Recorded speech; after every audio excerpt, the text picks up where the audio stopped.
And there's nothing I love better on a Tuesday morning than talking with Cody Wall on his segment Off the Wall with Cody here on Coffee with Graham. Cody, great to have you on the show once again this week, man, to talk about three games that we were supposed to see here on the network.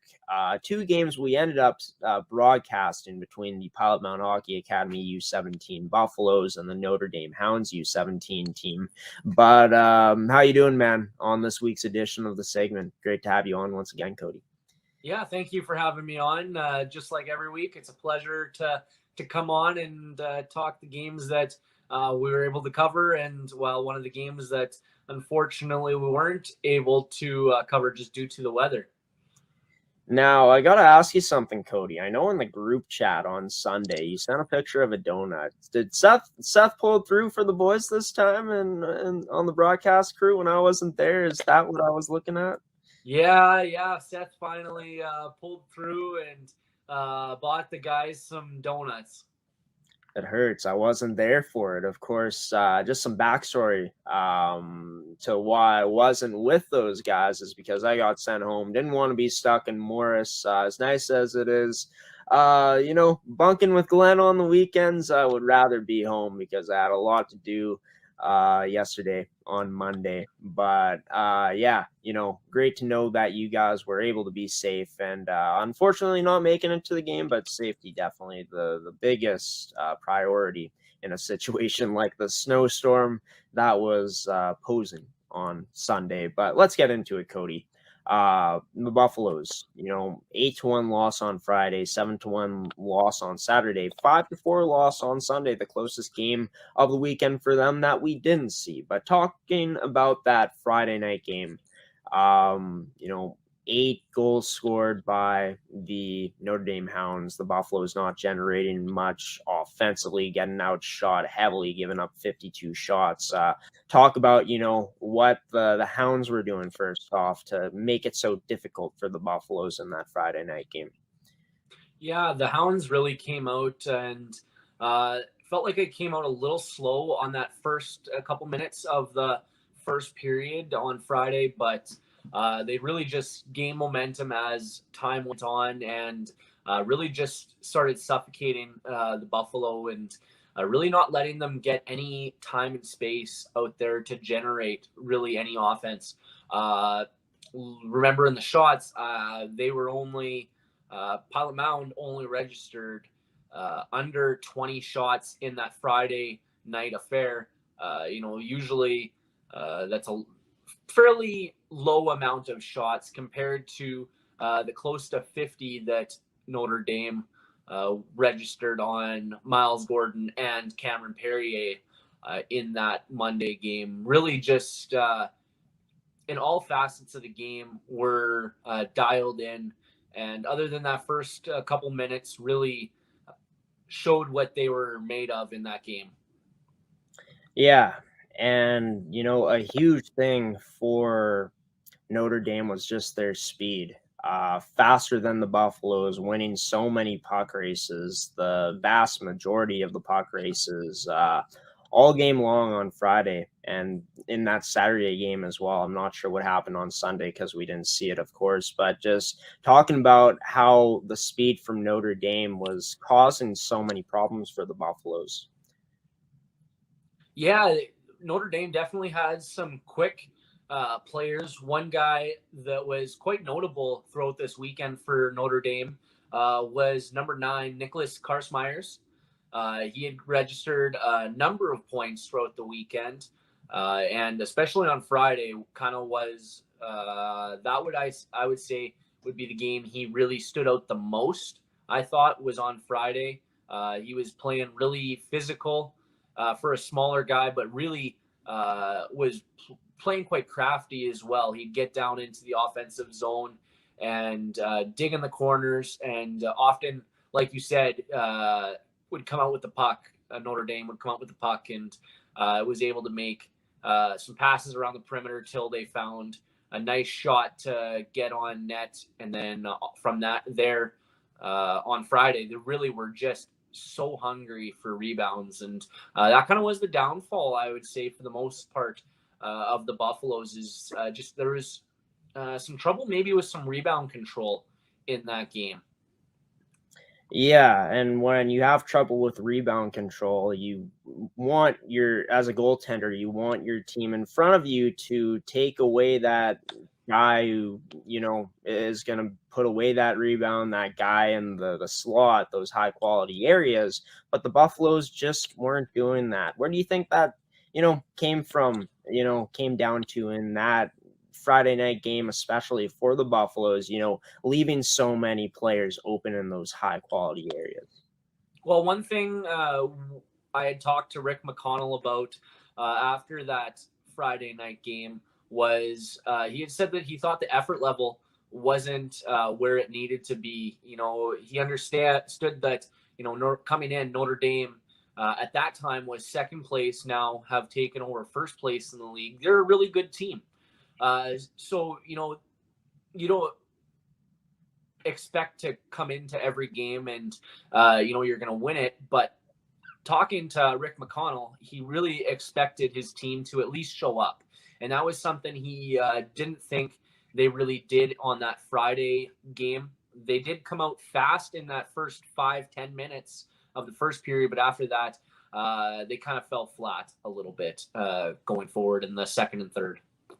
Yeah, and it's about that consistent effort level, and Rick McConnell did not get that from that group in that game on Friday night.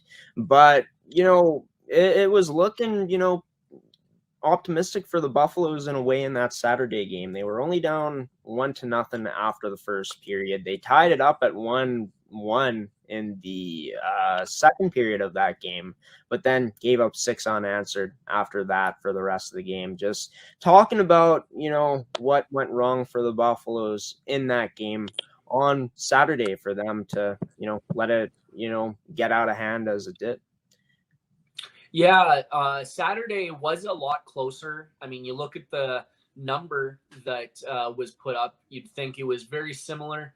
I think the first two periods, like you said, were quite good. It was an improvement for the Buffalo.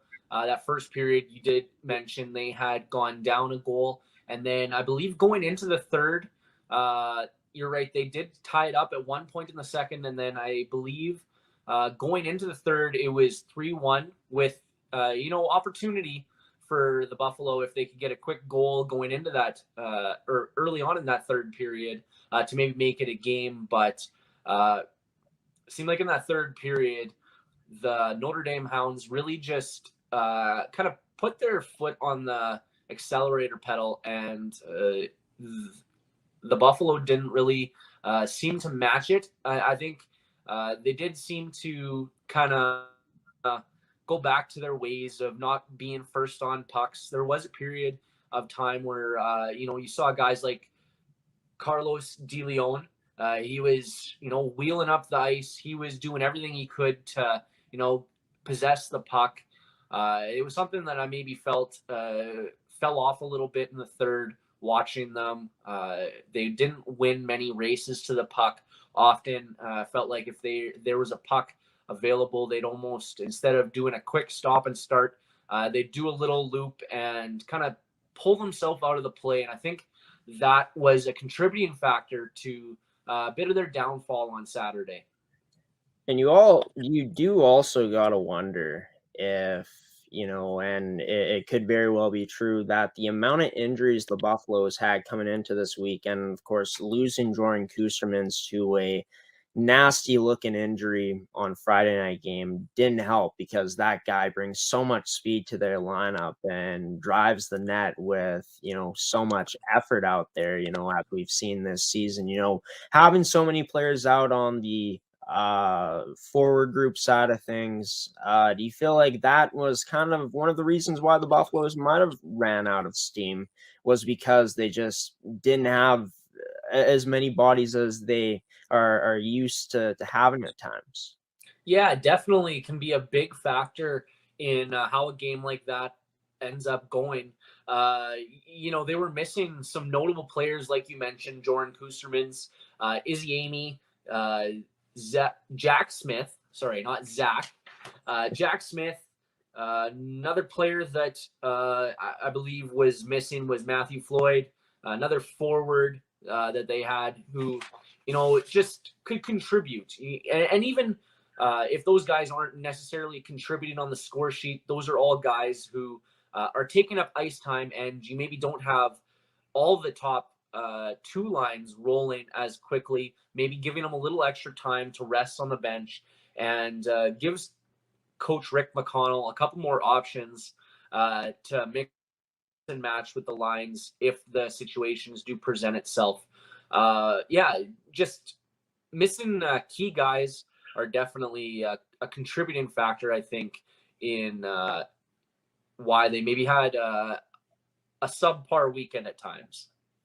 Yeah, and I talked to Last Constant last Thursday, and he said like having guys out of the lineup is nothing new for this team. Like, we've seen it many times this year, but when you're missing so many high quality players like a Jack Smith, Izzy Amy, who's physical and can get it done in that way for the team, sparking the team with his physicality. A guy like Jordan Kustermans, who's just gotten better and better as the season has gone along. He is the most recent player to get injured on this team. The team almost had a scare with Sam Takahashi going out. Thank goodness for them that he didn't, because he's a player that ended up putting up a goal and 2 assists in that Sunday game, which we'll get into in just a bit here. But, the number of injuries, we're starting to pile up for Pilot-Mound. And when you're going up against a team like Notre Dame, as highly touted, as highly skilled as they are, who just took first place in the CSSHL U17 prep division after this week, it's going to,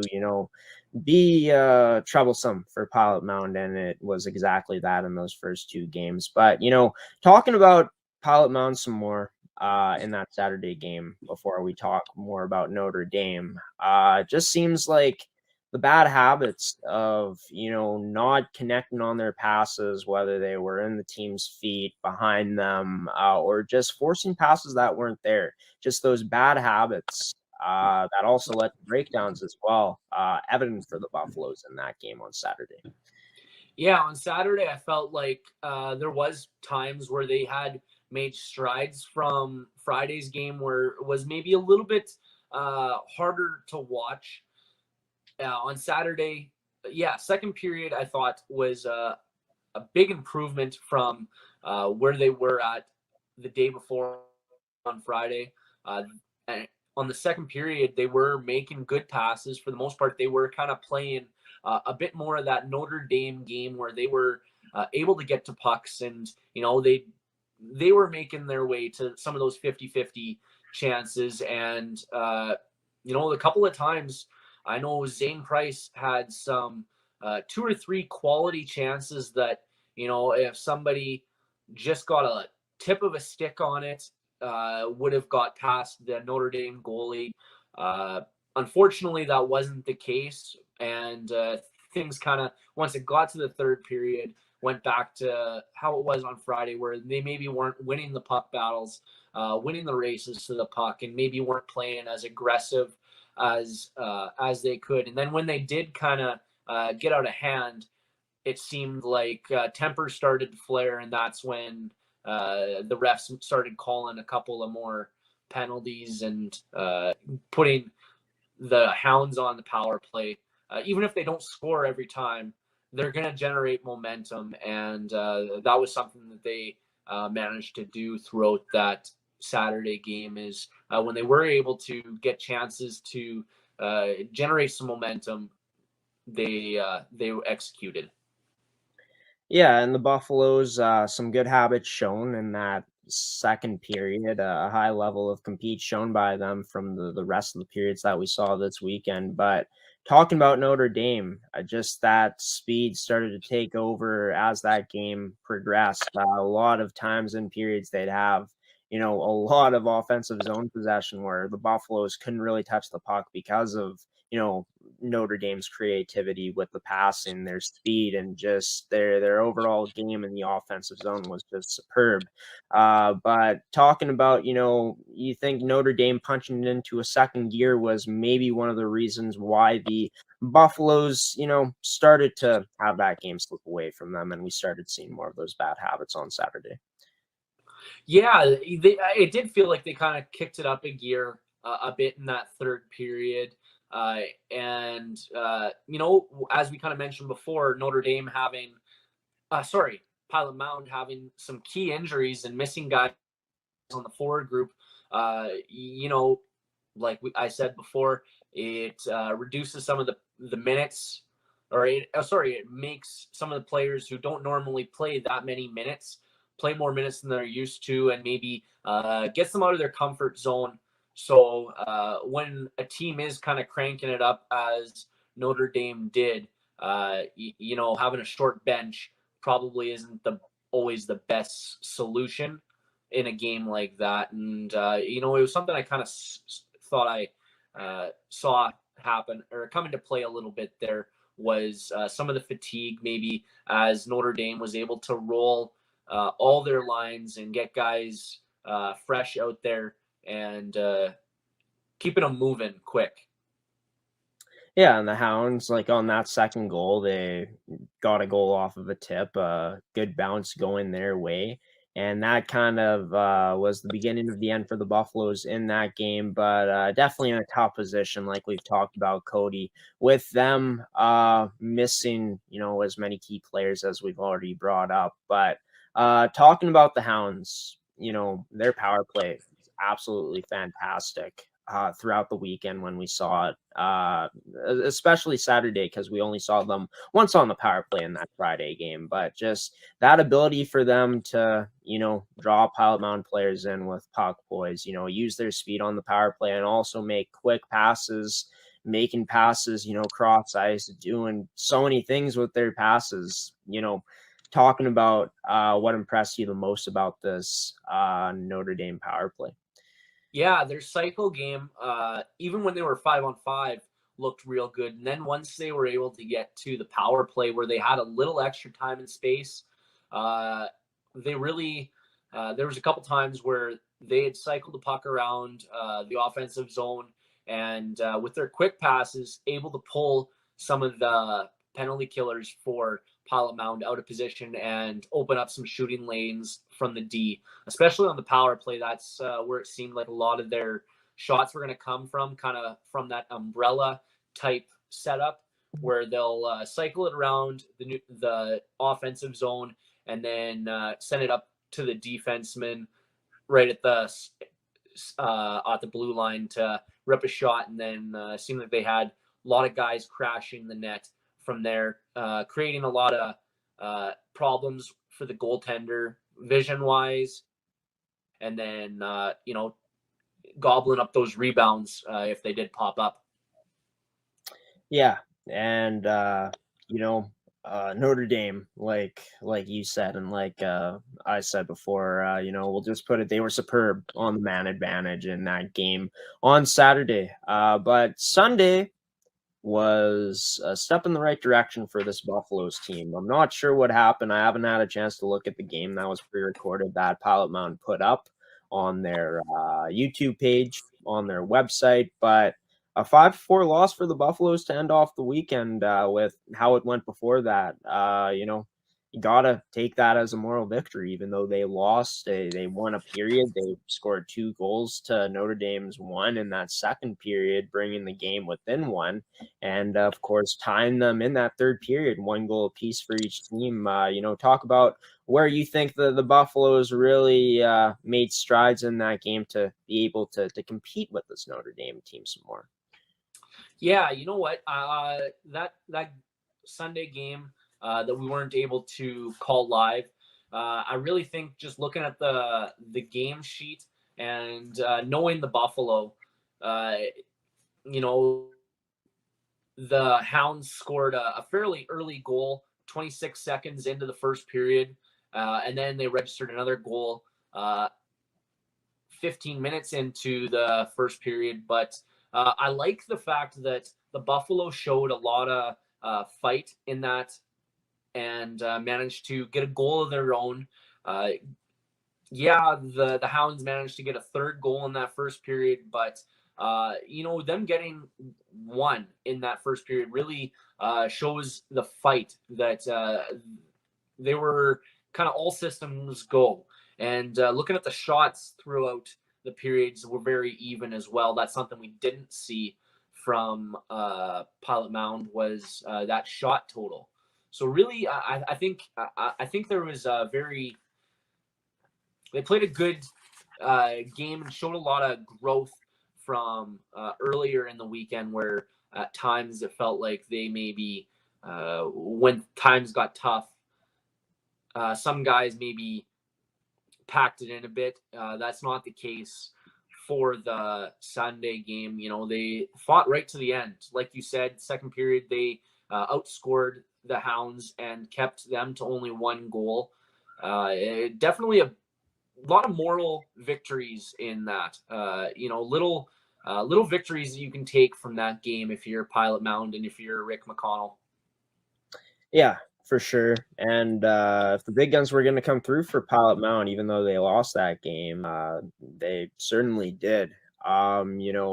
Last constant, a goal and an assist in that game. Sam Takahashi, who's been one of the team's best forwards, had a goal and 2 assists, had the most points out of any Buffalo player in that game. Of course, a player that's been playing great on the back end this season for the team, Riel Chartrand, with a goal. And Emerson Sheward, a player that you've given a lot of praise to, and rightfully so, because he's kept improving with the goal in that game as well. Just nice to see that, the Buffaloes able to get that depth in that game to, keep it a close one. Yeah, it definitely, like I said before, a lot of moral victories from that, where you got guys who are deeper in the lineup contributing, guys who have made strides throughout the year, kind of getting back to that good energy and good playing style around. Yeah, and of course, Cameron Perrier got his first start of the weekend. Faced 46 shots, 41 saves.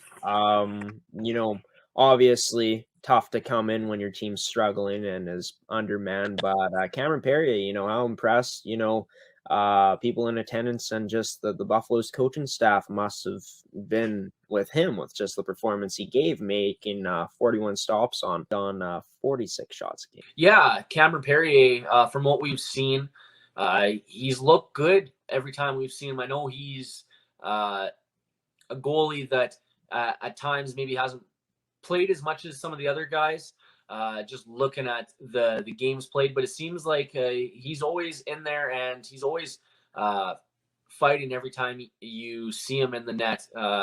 He had registered, I believe, the first regular season win for the Buffalo earlier this year, kind of getting that momentum started for the season.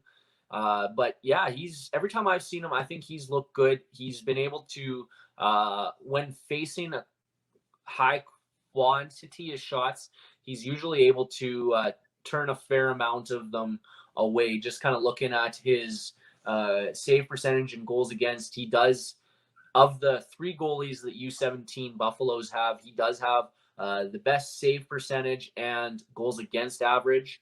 So it just kind of shows that when he does get into games, he's able to make a difference.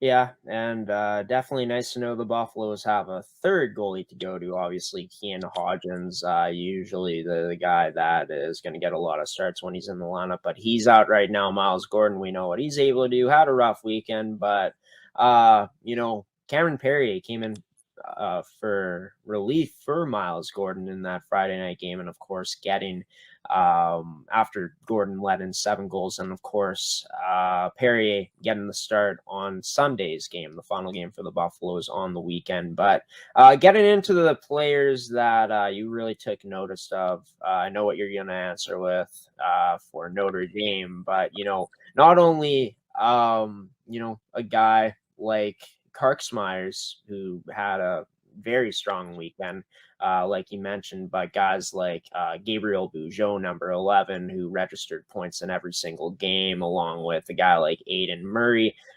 So many great players for this team. A guy like Taven Schlatt, who had a strong weekend as well. But who would be that player that impressed you the most from Notre Dame this past weekend? Yeah, I would say Player that impressed me the most from Notre Dame, I would say, I didn't mind Ryan Zabchuk out there. I thought he had throughout the weekend had a really good game, able to pick up a couple points. I know there was a period of time where we had kind of thought maybe he was diving a little bit on one of the plays, but overall, I thought he had a fairly good weekend. Yeah, and diving or not, taking that away, that kid can play the game of hockey. We'll give him credit for that there, Cody. But from the Buffaloes, obviously a lot of negatives, but finishing off the weekend very strongly in that, even though they lost a lot of moral victories, like we said, like we talked about, only losing 5-4 and being in a close game with this Hounds team, proving that they can play with them. But throughout the weekend, from what we saw and what you saw on the stat sheet, who impressed you the most from the Buffaloes throughout this weekend? There was two players I thought really that impressed me. Both players that, Sam Takahashi had registered points throughout the weekend. One guy who maybe didn't register a lot of points, but I thought his effort level was above most others throughout this weekend, and that was Carlos De Leon. So kind of a twofer there. Sam Takahashi and Carlos De Leon were kind of my two guys I thought for Pilot-Mound who had the most consistent efforts out there. Yeah, for sure. Carlos De Leon, I've been a big fan of him this year, Cody. His ability to get a lot of shots on net, good shot as well, and his ability to play the game two ways. Definitely a player that, like we've talked about with so many players on this team, even though they are not getting the results they want as a team, certain players on this team are improving as the year is going along here. And also want to give a congratulations to Rockland Hay for registering his first career goal with the Buffaloes this past weekend. Cody Wall on Off the Wall with Cody this week on Coffee with Graham, joining the show to break down the Buffaloes U17 program from Pilot-Mound Hockey-Academy and the Notre Dame Hounds U17 male prep program here on this week's edition of the segment. Cody, you take care, and until next time, we'll see you then, bud. All right, we'll see you again then, and thanks for having me on again there, Graham. Of course, it's always a pleasure, Cody, of course, with this being your segment.